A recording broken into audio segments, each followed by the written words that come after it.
Right, let's go. Hello everyone, welcome to episode 26 of the Just Discourse Podcast. You're listening to your hosts Max Smith and Matt Harpe. How you doing, buddy? I'm good, mate. We are back. Now, we were going to have a conversation about a very interesting topic. Chips. Chips, exactly. Chips. The cross-section of maritime law and common law.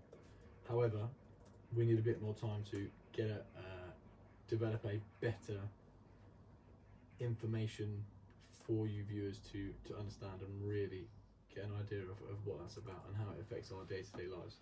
However, Matt, you hit on a big boy here. This is the whale. We are going to start today with a quote.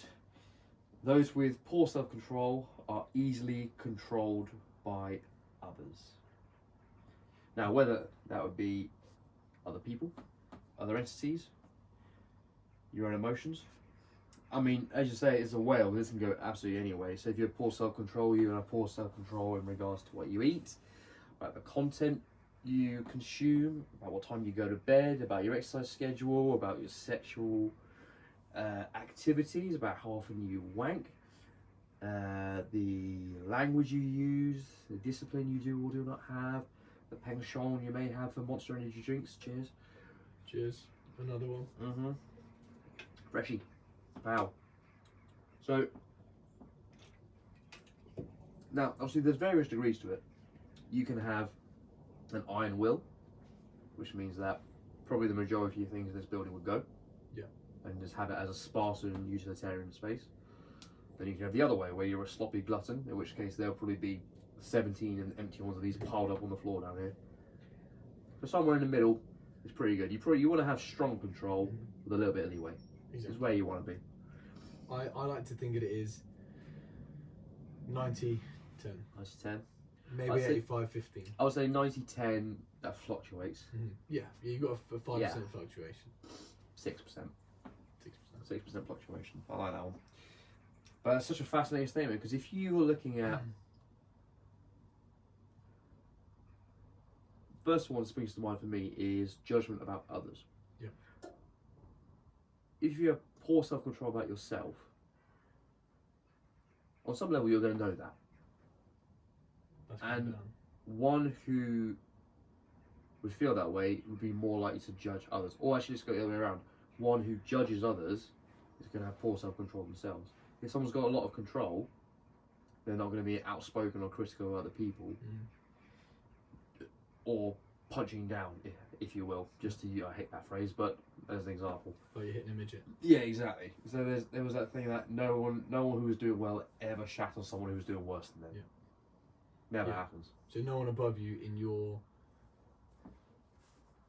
endeavour, whatever it is you're doing, business, gym, or anything like that, never looks down on you and will go on you. It's only the ones from below that will shit up, basically. And also the ones who are genuinely doing well. Not the ones who are faking doing well. Yeah. Not the ones who are pretending to do well when the not actually. pretenders. Because the ones who are pretenders, but who you may perceive as higher than you, absolutely will shit on you, but they're not actually doing well. So if you're encountering anyone in your life who, from your perspective, you are perceiving is doing really well, and they're talking shit about you or someone equal to you, they're not doing as well as you think they are. Yeah, no, and I mean, when you mentioned that quote earlier, my brain went on overload. And again, we literally just wrote down. I've got about 15 points here just based on it. Let's go.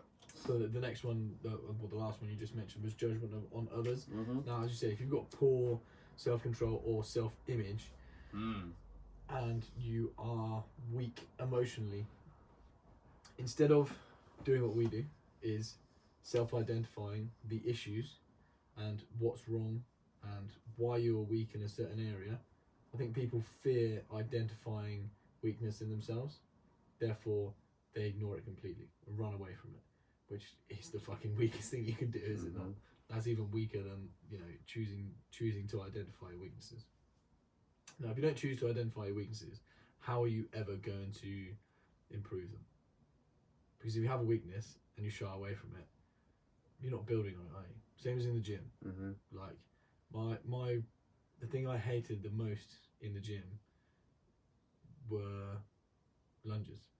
Fucking hated lunges, and I avoided them for ages. I was a complete pussy with lunges, and for that reason, I had weak hips. The rest of my workouts, squats, press, chest, were far excelling anything I could do in terms of lunges. And then I just fucking said it one day. I think I was with you actually. I was like, you know what? Fucking had enough of this. Hate them. Let's just fucking do them. And they have become one of not straight away, I might add. After 7 or 8 sessions, they've now become one of my most enjoyable workouts because, or I don't know whether this is because, but my self-identification of it is because I avoided them for so long, and now they've improved massively.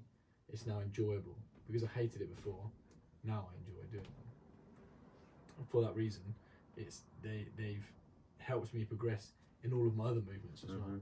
Lunges are nasty. They are shit, aren't they? You'll be very happy to know that for the circuit training class I teach, I incorporated reverse lunges into it. Yeah.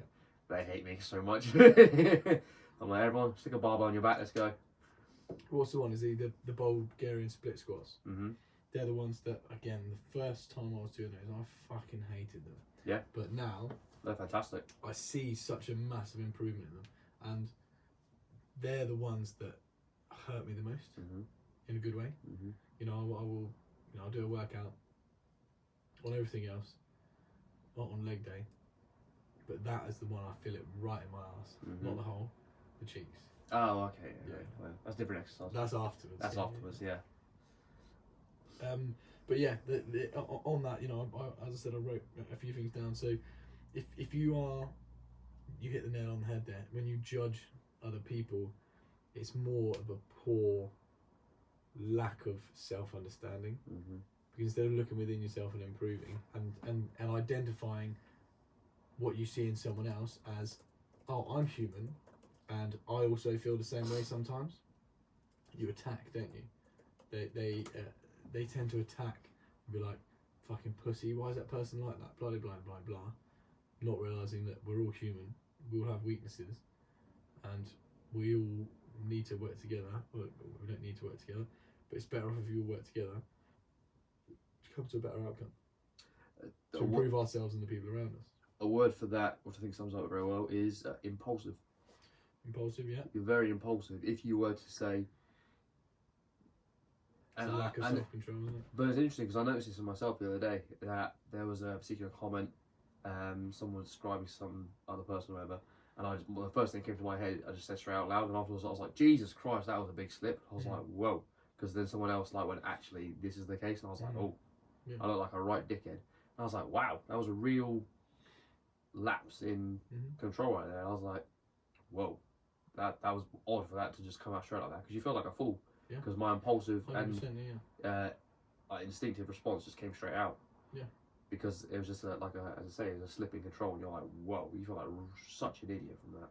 And being emotional beings, there's always going to be that element.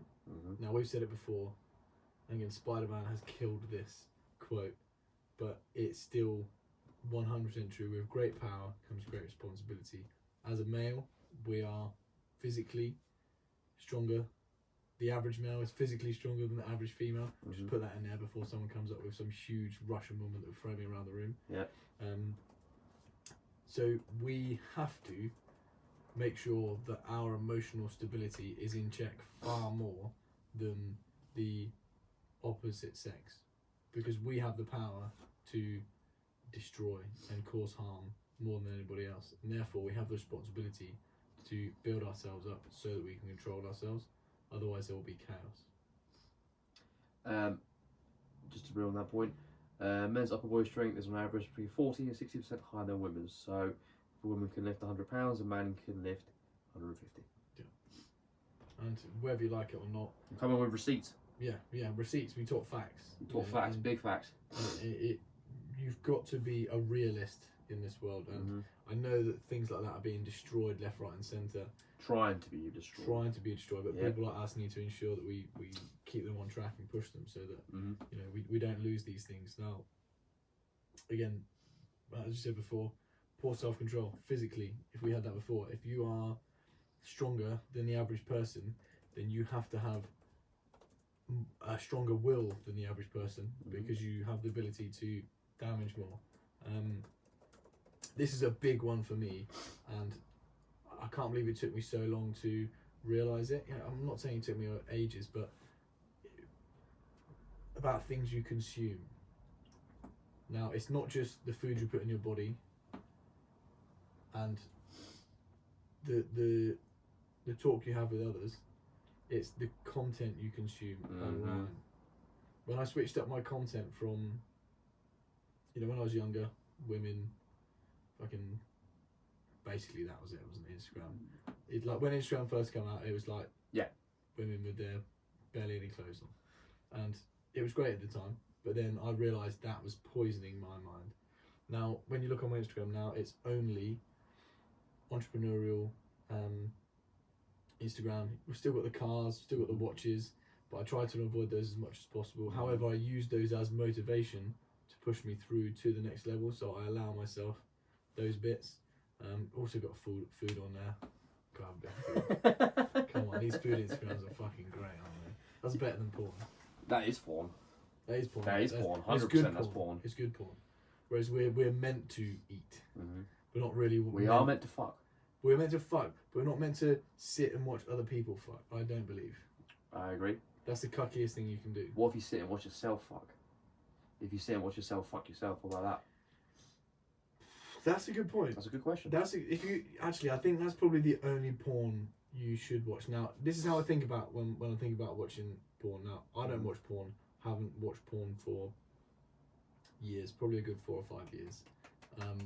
Only because it was one of those contents that I consumed that I realised wasn't really having a good effect on necessarily my mental health and my energy levels. When there's a few things I read, and it was an old English proverb, and it says, "Better to waste your life energy in the belly of a whore than by one's own hand." That's savage. Which I thought was quite good. That is savage. Fucking hell. The second one was, and I mentioned it I think on the podcast when I came in with you. Randomly, it just popped into my head once. And I don't necessarily believe this, but sometimes you get quite spiritual and you think, your family's up there in the spirit world or whatever like that. Your old ancestors looking down, thinking, the family tree that's created you and got you to this position. How many? I think if you go back 10 generations, it's something like 16,000 ancestors had to get you. So bear in mind, it's only 10 generations. That's fucking a lot of people that are sat there watching me wanking into a fucking tissue. That's just weird, isn't it? Like, I mean, why are you using a tissue? Why are you 15? Would you use a sock? No, it's just straight on yourself. Oh no! Can't be doing that. Listen, should not be doing that. Listen, you expect your missus to deal with it. Man up and deal with it yourself. Yeah, okay? but they're better at it than me. True. Well, they're better humans than men. They're biologically designed for it. So biologically designed to enjoy it as well. True. That's very true. Which is again an entirely different subject, but that is endlessly oxytocin is fascinating. Endlessly fascinating. And the third point on the porn thing was, back in the day, if you were watching porn, that porn would you be stood in a room watching some other bloke have sex with the woman you want to have sex with. Now how fucking weird is that? Pretty weird. It could be even going back to the caveman days where this guy's just broken, beating the fuck out of you, and he's having sex with your girl. How fucking pussy bullshit is that? Do you know what I mean? And they were the 3 things that stopped me from watching porn. That'll do it.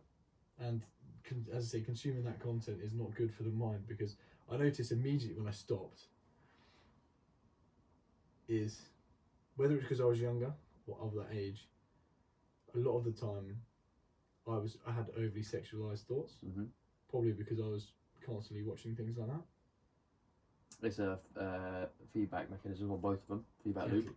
And instead, I used to, can't remember where I read it, I think it was Think and Grow Rich, is that your sexual energy is the energy of life. It's the energy of creation. Yep. So if you channel your sexual energy into something else, that's where life and the real creation in this realm is made. That's when I started my business. How weird is that? I literally pretty much stopped watching porn. Then I decided, right, fuck it, let's do the business.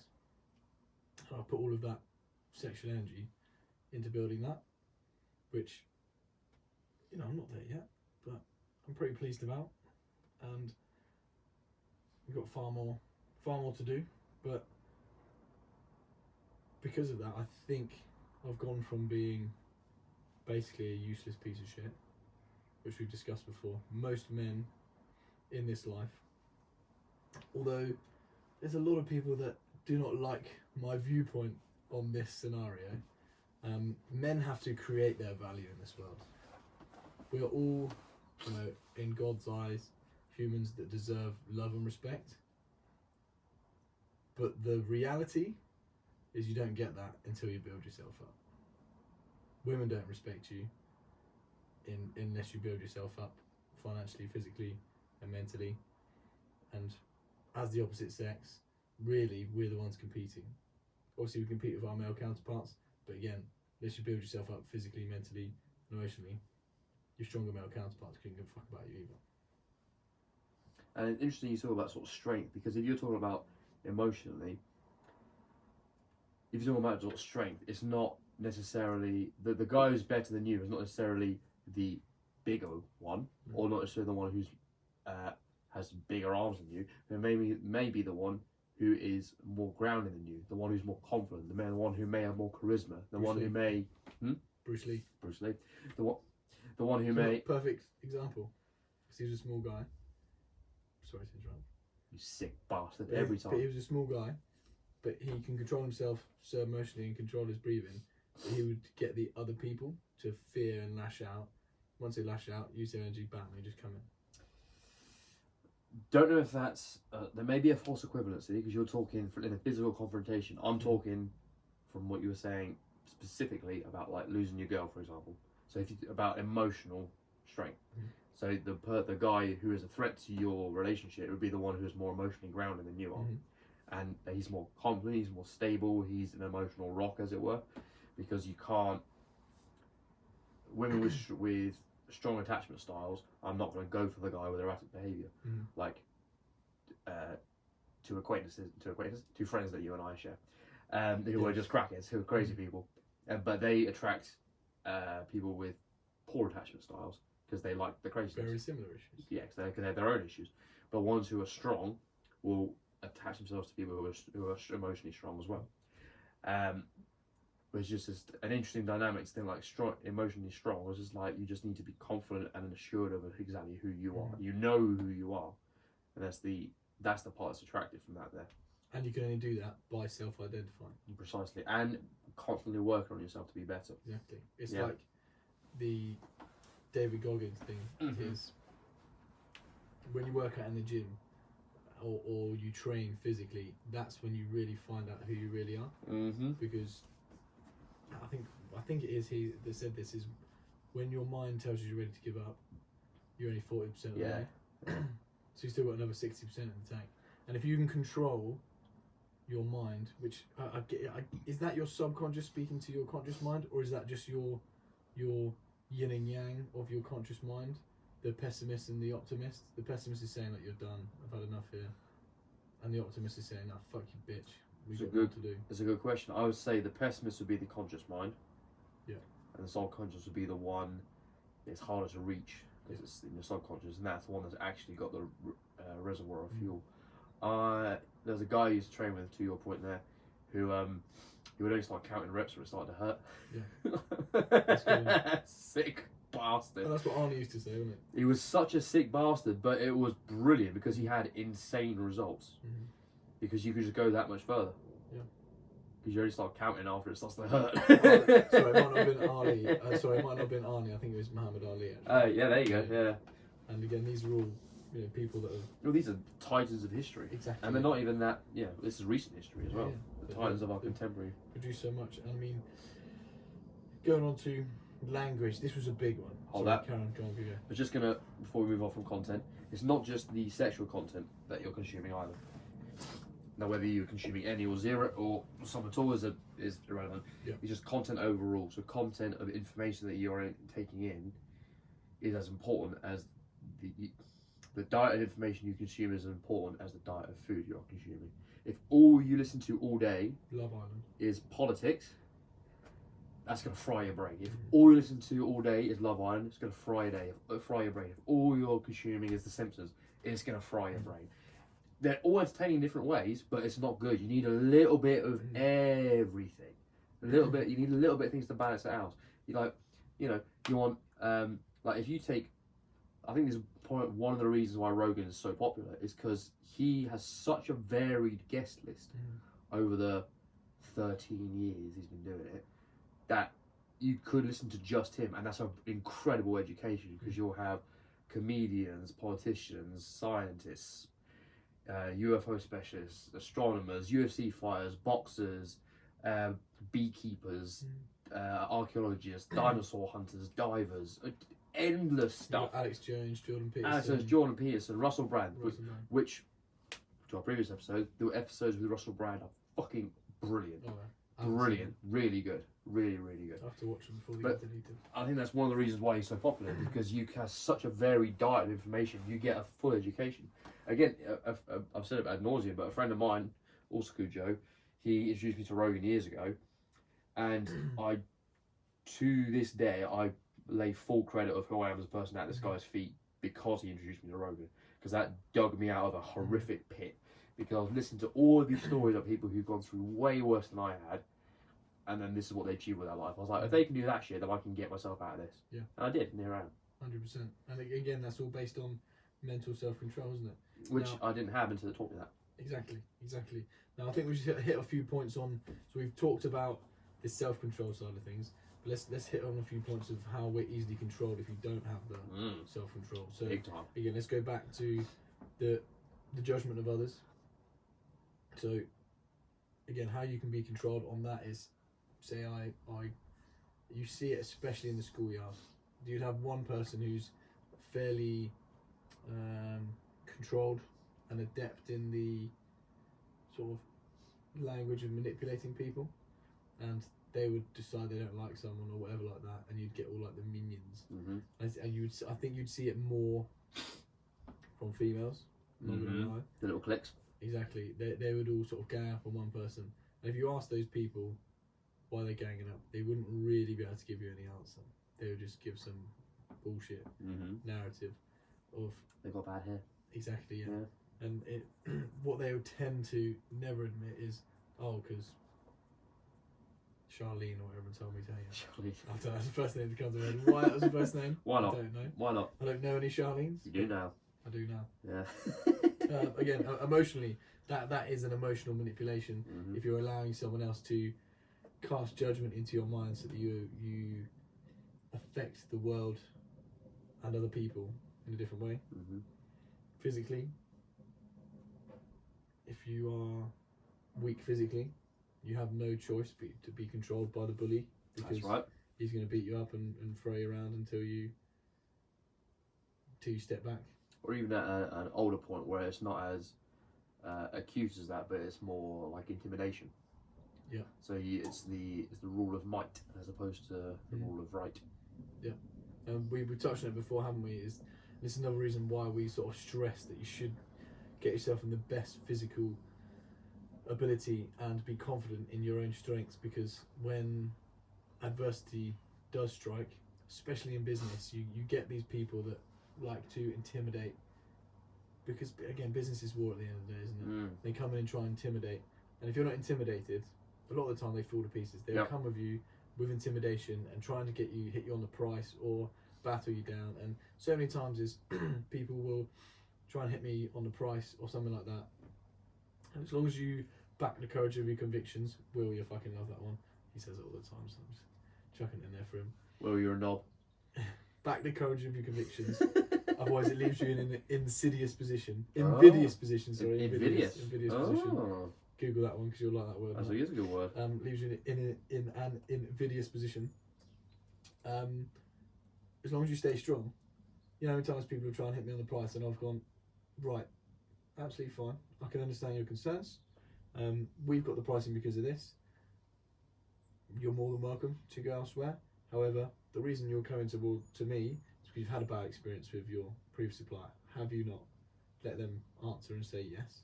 Okay, well, give us the opportunity to show you why that's what we're valued at, and I promise you won't regret it. Bang. Almost 98% of the time we get it. If they don't take it, 1, 2, 5 months down the line, they come back and they take the price, and when they come back, I charge them more because they're coming back to you. It's a supply and demand thing, isn't it? They've undervalued your service until they've got an even worse service from someone else, and when they come back, you're like, brilliant. Well, I'm obviously doing something right. There we go. Supply and demand. My value is now increased because you want me more than other people. Same as in the sexual marketplace. Exactly the same as in the business marketplace. You have to use lube? Basically, yeah. Yeah. Go for it. If they're not horny enough for you, sometimes you just have to spit. Yeah. It's the best form of lube. So again, that's how the good self-control, i.e. not getting emotional when people hit on the price. You know how many people I used to work with, and they'd be like, especially tradies, fucking worst people. Someone bargaining. Yeah, so they will be the first people to go and bargain with someone else, right? Which I don't think there's a problem. If you can go and ask, I do it all the time. People bargain with me, but I always bargain with other people because all you're doing is asking a question. Hey Mac, do it a little bit cheaper for me. Blah blah blah. They say yes, brilliant. You save yourself some money. If they say no, cool, you gave it a go. What's the end of the world? Some people get so offended when someone tries to negotiate or barter with them. Gotcha. See what I mean? But instead of negotiating back, probably because you've got poor communication and negotiation skills, they just get really annoyed, like, well, no, I'm not doing that, or no, sorry, bam. Lost the sale completely. Yeah, completely, yeah. Do you know what I mean? Would you rather guarantee £100 or walk away from £120? Yeah. Because walking away from £120, you're walking away with zero. Yeah. But you guarantee the £100, you've got the fucking £100, haven't you? That's fascinating. And most of the time the question is asked just to see what happens. Exactly. They're not going to live or die based on the answer to that question. Yeah. Very if you say no, okay, then no worries. Okay. You might lose some. Yeah. You might not. Yeah. And that's when you want to put your real negotiation tactics into play. As I said before. Cool. Well, how's your experience been with the previous supplier? Put the questions back on them. Yeah. Oh, it hasn't been a great experience, for honest.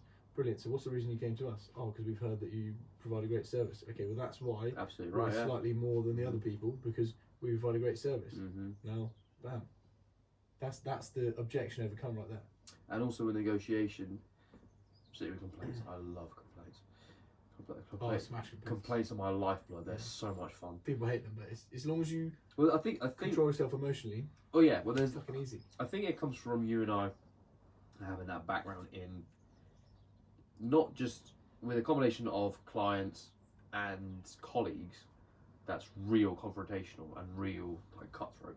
So when you have people who've got like a complaint and then you know it's not about you as a person. Yes. It's actually just a brilliant opportunity. Just because A, it's easy as shit compared to what you've dealt with before. But B, it's like you're not actually angry at me. Yeah. You're just frustrated and you just want someone to be sympathetic. Exactly. Yeah. And that's it. So, but it's fascinating to see your point about like the discount because people always ask for discount and you can either go no, fuck off, how dare you ask for that, and as you say, that's a brick wall up against them straight away, and they're like whoa, okay, this guy's what's wrong with this guy's attitude? What's that all about? Yeah, as opposed to you go, I'm really sorry. At the moment we don't. If you're in a position where you can say it's above my head, which you can just make up, we're like, I'm really sorry, it's out of my hands, unfortunately, I can't do it because the business stipulates this amount we've got to do, or this is the price of what it is. Or you can say, you know what, it's my business. I can't give a discount at this point because of all these reasons that you've already had from there. And either you just leave it at that, or you say, I can't give a discount at this time. However, maybe at a later date. Maybe at a later date. Obviously, the maybe at a later date is a back pocket thing. Don't lead with that. No, of course. But you can just, that's always a good one to have. But again, if you do it friendly and away, even if they're down the fucking phone, you can smile and grin and pretend to make a whole joke out of it. People can tell that from you, and they're just like, oh yeah, cool. This guy got a great sense of humour. He's got a great personality. He's strong in who he is. He's convinced about his product and his business. Brilliant. They'll either go brilliant. Let's work, or they'll go, what? You know what? Not today. Either way, they'll respect you for that. Yeah. And they're going to remember that because of you. And you've got the opportunity, if you don't fall out with them, for them to come back. 100%. If you fall out with them, you guarantee they'll never come back to you. You might not get the sale there and then. Yeah. But as I said, 1, 2, 5 months time, they're going to come back. Or even more important, if they walk away but they had a great experience, they're going to tell other people they had a great experience, which is even more important than their business. And you know the two most important things I learned during our sales training? Mm-hmm. One, stand up when you're making a call. Yeah, walk around. Because that one, you walk around it, you're in an active position. Yeah. When your mind is firing, and also you're stood up properly, so your voice is being projected in the manner it's supposed to be, like you would be if you were in front of someone. And the second one, smile. Yeah. If you smile, they can. Sounds ridiculous. They can hear it. But they can physically hear your smile 100%. through the phone. Yeah. And I don't know if whether it's something chemically in the brain, isn't it? When you smile, it fires off. It's not. No, it's not even that. It's physiologically. So you smile like this, it changes the dynamic of the cheekbones. So how the words come out is different. So the sound is it comes out different. Yeah, you can hear it. Yeah. And I can't remember again. We like to back them up with receipts. We were trying to get the receipts on this. You might know off the top of your head. Go on. When they saying so. I think it was something stupid like only 10% of the words that you are saying matter, and then it was 60% of how you say it has a stronger effect, and then the other, what's that? 30% is maybe the product that you're selling or something like that. I can't remember what it was, but we did learn that in our sales training. I mean, yeah. I've taken that with me because it fucking. No matter what you say, if you've got to be careful with what you say. But if you say it, as we've discussed, in a tone that is pleasing and enjoyable, people are going to be receptive to it. 55, 38, 7. 55% non-verbal, 38% vocal, 7% words. Yeah. So 38% is how, 7 is what you're saying, and 55 is the physical things you're doing. So standing, walking, smiling, body language, hands, all that sort of stuff. And it's mental, isn't it? You never would have thought that because you're talking, you'd think it's the talking.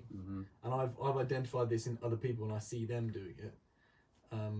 It's mad. They're trying so hard to say the right words, but because they haven't got the 55% physicality, they just fall on it every single hurdle. It's so interesting. So we give prospective members, we give them tours of the facility. So interesting to watch people how they deal with it. So. Because we've got a few new people and how they're going around, they're going, this is the track and field area, that's the cardio bit, around here we've got the change rooms, you want to look at the change rooms? No, okay, we'll go over here for that. And then, as opposed to, I'm like, okay. And then some of the really good ones would be like, oh, so what brings you guys to our gym? You find out a bit more about them. What do you like doing in the gym? Oh, you know what? Brilliant. Okay, you got a light downstairs. Leading questions. Yeah, but brilliant. Weight training, fantastic. You're going to light downstairs. Let me just show you what we've got here, though, for example. Leading open questions. Exactly. So which is brilliant because you get to find a little bit more about them, so then you can spend more time in certain areas. So you're more of a marathon runner. Okay, awesome. We've got 2 assault treadmills and an assault bike over there for you. You're going to love them. Weights, not so much. I'm not going to bother you with that, just so you know they're downstairs, okay? And you can just find out a bit more about them as you go along. So then it's a... What was it? Who, what, why, when and how? Yeah. All the open questions you should be using. Those are all the words you want to lead in with everything, Yeah, what brings you here? Where have you guys moved from? What job have you got over here? Whereabouts are you in town? So for an example of people that don't understand an open question, let's fire one out. Do you like running? Yes. Bam. Closed question. That's it. End of the conversation. Effectively, I'm asking one thing, and it gives them the opportunity to give a one-word answer. An open question is you want them to give you a sentence back, so it provides information for you. So, Matt, what brings you to this gym? Well, I've had a history in blah, blah, blah, blah, blah, blah, blah, blah, blah. Bam. When you say it like that, it forces them to give a perspective rather than just agreeing with what you're saying. Or denying, because either way, shuts it down. Yeah, as soon as they give you a one-word answer, that shut it down. And you have 2 or 3 back-to-back closed questions, effectively the end of the conversation. You're fucked. It's... The building rapport, it's 7 open-ended questions and you've got them. Yeah. They'll trust you. And in rapport building, it's all about building a relationship with this person and having a genuine interest in 100%. what they are about, and that's only so you can help them. As we said before, you're not really selling anything to anyone other than yourself. All you're selling is yourself, and what you're selling when you're selling yourself is your ability to perform and provide for this person. Yep. Now, we want to provide the best service possible. Let's use your example, as you said. Right, so why are you here? It's like, what brings you to this gym? Well, I love marathon running. Excellent, right. Then you spout your knowledge. You know the gym well. You say, right, best place for you then is over in this situation. Mm-hmm. Now, a lot of marathon runners maybe don't realise that. Okay, maybe not marathon runners. Let's switch it to 800-meter runners or something like that. Yeah. Sprinters. Oh, well, it would be good. Even, let's say 100 meters. Easy. Exactly. Yeah, easy. Right, a bit of weight training is probably good for that as well. Yeah. There we go. Oh, plyometric boxes there. in the corner. There you go. Yeah, you got sled push. Let's do this. Yeah. And you're not selling anything, as I said. You're providing the service, and because of your knowledge, you've got a better understanding of how you can help the people. If you have a very short amount of knowledge, or low knowledge skills on that product or that situation, it's almost impossible to provide a good service. And that's what, like when we were taught, especially in agency, right, learn everything about the house, learn where it is, learn what's around the corners, where's the nearest pub, where's the nearest school, where's the nearest shopping centre. Schools, train stations, pubs, shops. Yeah. So that when you ask the open questions, the 7 open questions, and they give you a piece of information, oh, well, I'm actually moving to this area because I want to be near this school. Bam, well, I know I've got 3 houses that are close to that school. Yep. Excellent. Next question. Okay, well, we also want to be quite close to a sports centre. Okay, well, out of those 3 houses, 2 of them are next to a sports centre, etc., etc., etc. So you can provide that better service with your knowledge. Yeah. And then you'd be like, well, equally that position, you've got, how many are going to be there? Oh, you and a couple of kids. Where the kids go to school? Oh, there's actually a bus service 5 minutes walk from the house that way, and they're pretty good. It comes like every 40 minutes, that sort of thing. And again, hitting back to our original comment, the emotional control on that situation is not being a lazy bastard. If you have no interest, if you're lazy and you have no interest, that is not mirrored. What's what I'm looking for? It's projected and reflected onto other people. If you have no interest whatsoever, they can see that. And how I think about it is, have you ever had a situation where you've gone to, let's say, tyres? I buy a lot of tyres for my business. Now, I've got one bloke who's a bit more expensive than the other guy, but the bloke who's more expensive always talks to me, Max, how's it going, mate? You alright, good lad? Blah, blah, blah. Right, Max, this is probably what you're better off doing. Blah, blah, blah, blah. Right, I think you probably got 6 months left on that one. I think you probably got 2 weeks on that one. I'll order them in, get them ready for you, blah, blah, blah, blah. Now, the one who's cheaper, fucking nothing. Barely remembers who I am, even though I've passed so much money to him over the years. Doesn't give me any advice. Absolute useless wet flannel. So I will pay extra for that bloke that gives me advice. 100%. Because at the end of the day, information is key. Well, because you're paying for more than just tyres. That is a full-on valet fucking service you're getting there. I get the same product from him, but I don't get the same product from him, if that makes sense. Yeah. The tyre, exactly the same. Yeah. Exactly the same from the same person. You're getting so much more from that guy. But the product as a whole is better from this way person. more, yeah. So I will pay the money. Yeah. And again, that's emotional control. Well, I had this the other day. There was a guy who did a few warm-ups. He got onto the treadmill. I stared at the corner of my eye, him just fly off the treadmill. I was like, what in the hell was that? So I run over. I'm like, Jesus Christ, are you okay, mate? He was like, yeah. He's just a bit dazed. Like, yeah, I'm fine. He said, someone left the treadmill on. I was like, oh my God, I'm so sorry. I'm so sorry that happened. So I get on, turn it off and everything. And I'm just like, over and over. I'm like, Jesus, you okay? Did you want to sit down? Do you need a plaster? Are you okay? You feel all right? He was like, yeah, I'm fine. It's all good. Just a bit dazed, man. I'm all good. I'm like, are you sure you're okay? He was like, yeah. It's cool. It's cool. Don't worry about it. So he does workout. He's doing his thing. I give him a bit of time. So I'm going back through the CCTV trying to find what had happened. Annoyingly, it's right in the corner where I can see him come off. I can't see who was there before him. And I was like, God damn it. So I go over to him and I'm like, look, I'm so sorry, man. I tried to find what happened before, but I can't. Are you sure you're okay? And he was like, oh no, that's fine. He was like, don't worry about it. I've got like a bit of a graze, but I don't care. It's fine. And I was like, are you sure? He said, yeah, don't worry about it.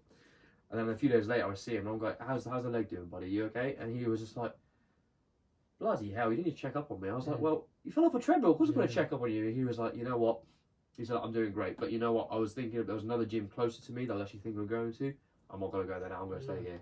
Just because you've taken the time to check up on me. I really appreciate that. Yeah. I was like, obviously, you fell off a fucking treadmill. Of course I'm going to check up on you, mate. I was like, bloody hell. And, in those scenarios, you've got two types of people. You'd have, your side of things. Yeah. And then potentially the other side. Well, do you not see the fucking treadmills on? Yeah, but like, do you not look where you're going, son? Yeah, and it's like, well, that person then, who has fallen off the treadmill after effectively being abused by the person who's probably supposed to ensure the treadmill is off, is more likely to go, well, fuck this, I'm going to sue, or I'm going to make a complaint, or I'm going to do this, or I'm going to do that. But equally, because the way it was all handled, and I made sure that guy was okay, and thank God he was, the only person who was at fault was the dickhead who'd left it on. Yeah.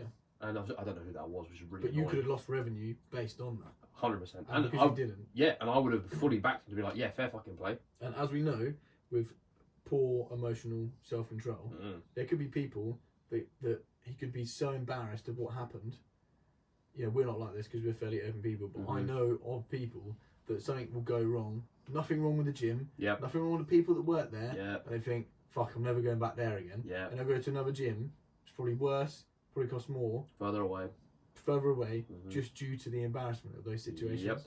Now, because you helped him out and that's the scenario, he's going to be like, yeah, fuck it, okay. It was a bit silly, but no one's like gunning me or anything like that. They actually wanted to help. Like, that's what he said. He was just like, I felt like a tit. I'll be on that. Yeah, I'm alright, I'm okay. I went, alright. It's like we do. We've done it before. If we make a mistake, you're like, you're a fucking bellend, right? Yeah. Why'd you do that? Right. Let's make sure we don't do that one again. Yeah, exactly. Make sure you fix it. You get some people that are like, you're a fucking twat. Yeah. Why'd you do that? And it just spoils everything, doesn't it? Spoils everything. Now there is one more point which we haven't touched on, Let's do it. which I wanted to talk about is language. Now this one took me a while. Not gonna lie, this is the one that took me the longest to comprehend in terms of consumed content. I think I did learn this from Think and Go Rich as well. Is your spoken word has an extreme effect in manifesting in reality, because a bit like when you write something down, it brings it into reality. You physically speaking brings things into reality as well. And your use of language, although it's not really taught to us like this, we're only taught that language is for communication, but really language is, everything is vibration, isn't it? A vibrational frequency. I think Nikola Tesla said everything's, I can't remember it. Everything is based on vibration, frequency, and sound. What was it? Get that bad boy up for me. But the spoken word has such a strong effect in the physical realm, and energy, frequency, and vibration. Energy, frequency, and vibration, exactly. And the one thing that I didn't really realise, probably because of growing up in my, say, lower and then elevating to the sort of middle classes, swear words. We swear a couple of times, but a lot of the time we swear as a strong adjective. It's to accentuate. To accentuate things, but I used to swear for no reason, and I work with a lot of people that swear for no reason, and it takes away so much of the value of what you're saying.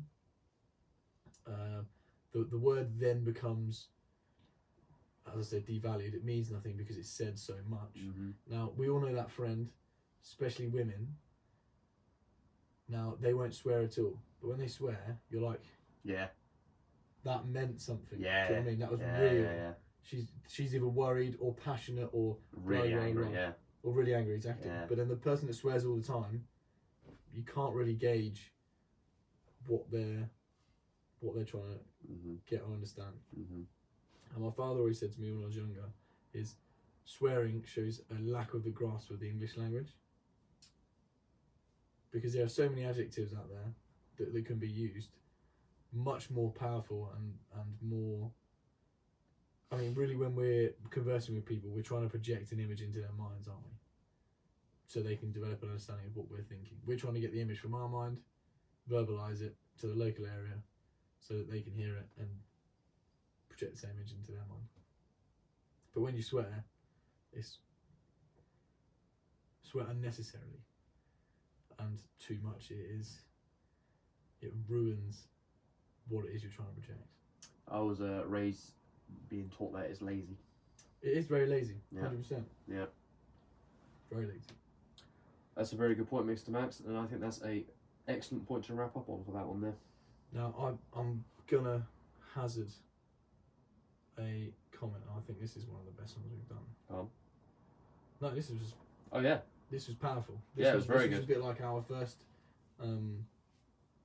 podcast with yourself on Harpe on. I think we covered some good points that will help people out there, which is again is the main reason we started this podcast together, guys. Is we want to help people out there be the best people they can be, so that we can live in a better world for ourselves, our family, and our children. So anywhere to be, baby. Well done, brother. My man. Thank you very much, everyone, for listening. As always, just remember to like and subscribe. Take care, guys. Till next time.